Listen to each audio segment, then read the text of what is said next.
ربنا ما خلقت هذا باطلا سبحانك فقنا عذاب النار.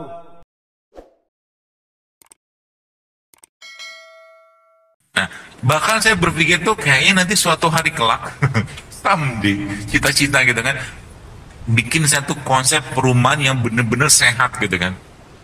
Di situ ada peternakan, ada pertanian, ada perkebunan, sekolahnya sehat, gitu-gitu lah. Sampai kayak begitu, membayangkannya.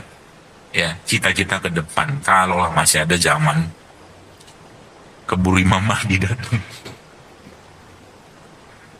Ya, jadi gitu tuh sekalian. Jadi, dan tubuh kita, tadi saya sampaikan bahwa tubuh kita ini sudah dibekali Allah dengan tools-toolsnya. Ya, ini kalau Anda lihat gambar di depan ini gambar sebenarnya gambar pohon gitu kan, tapi diilustrasikan dengan paru-paru. Jadi paru-paru kita sebenarnya bisa kita optimalkan untuk apa? Untuk mengubah kondisi. Apa yang diubah kondisinya? Jadi ada namanya pernapasan diafragma. Pernapasan diafragma. Pernapasan diafragma itu dengan cara apa? Jadi gini, ketika Anda begini ya, Anda bernapas ya. Ini yang bekerja sarafnya simpatik namanya. Jantungnya deg deg deg deg deg. Tapi ketika Anda tarik nafas, Anda buangnya melalui mulut, gitu, maka yang kerja nanti diafragmanya dan ada bagian dari parasimpatis nanti akan bekerja. Artinya apa? Nafas kayak begini saja itu kalau rutin ya Anda lakukan sehari 10 kali itu bisa menurunkan tensi. Tapi pelan-pelan. Jangan bikin tensi naik juga. Apalagi dibarengi dengan zikir. Ini saya katakan tubuh kita itu sudah disiapkan Allah perangkatnya. Ya, perangkatnya disiapkan sama Allah. Ya, seperti itu. Apa yang terjadi kalau seandainya dia hirup nafas kemudian dia hembuskan perlahan gitu, maka sebenarnya perut Anda ya sama paru-paru kita ya akan terisi penuh dengan oksigen. Ya, itu baru satu ya, baru satu toolsnya ya, seperti itu. Jadi sains memang zaman sekarang ini menunjukkan bahwa ada satu penelitian ya, jadi ternyata usus yang baik atau usus yang buruk itu berhubungan dengan behavior. Coba. Jadi kalau kita, ya ada siapa mula fulan atau fulana yang punya kebiasaan kurang baik atau tidak baik, atau mungkin mood swing atau baper-baperan, coba dicek yang dimakan apa. Mungkin paginya nasi goreng, siangnya cilok, cireng, jangan gitu, sorenya seblak, jangan gitu. Mungkin karena itu hubungannya dengan behavior, maka orang yang sehat pikirannya, raganya pasti makanannya sehat. Kalau makanannya sehat, maka makanan tadi pasti mengandung antioksidan. Itu kuncinya. Jadi kalau Anda makan sesuatu, maka lihat ini kira-kira yang saya makan ini bikin penyakit atau bikin sehat. Mikirnya kayak begitu. Falyanzuril insana ila ta'ami. Mikirnya kayak begitu. Jadi kalau sudah kayak begini, maka Anda mulai mikir. Bahkan beberapa teman yang saya lihat di teman-teman di IG itu kan, sekarang tuh kalau dikasih dia cerita tentang bagaimana masuk ke supermarket atau dapat suatu makanan-makanannya, mereka udah nggak selera lagi makan itu gitu. Yang benar tuh itu sebenarnya.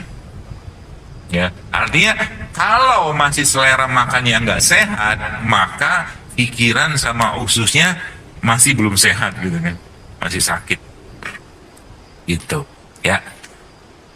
Nah jadi bagaimana kita bisa mempelajari itu, bagaimana kita bisa mengobatinya. Jadi kalau kita bicara tadi healthy gut atau leaky gut itu teman sekalian, jadi dia banyak penyebab ya, penyebabnya itu yang menyebabkan ususnya itu barriernya atau mungkin batasannya ya, antara satu usus dengan lain itu.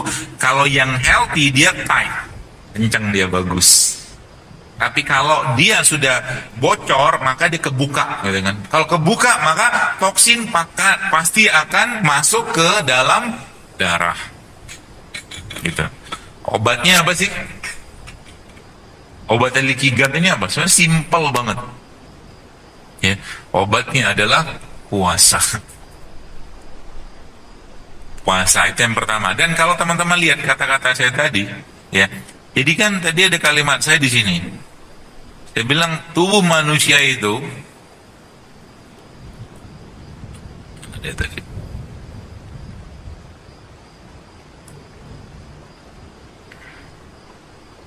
Nah, ini dia. Jadi tubuh kita tuh kayak pohon sebenarnya. Dia butuh pupuk dan dia butuh untuk mempertahankan tanahnya. Ya. Dari mana pupuknya?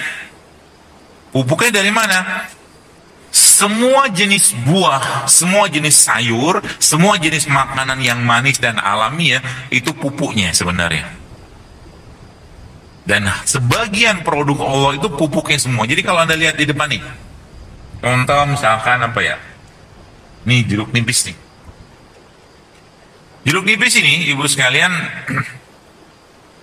kalau kita bicara satu jeruk nipis saja, maka mana dia tadi? Ini nih. Satu jeruk nipis kayak begini aja, efeknya tuh banyaknya luar biasa. Apalagi jeruk ini Anda tambahkan dengan madu, Anda tambahkan dengan garam. Itu efeknya luar biasa. Ya.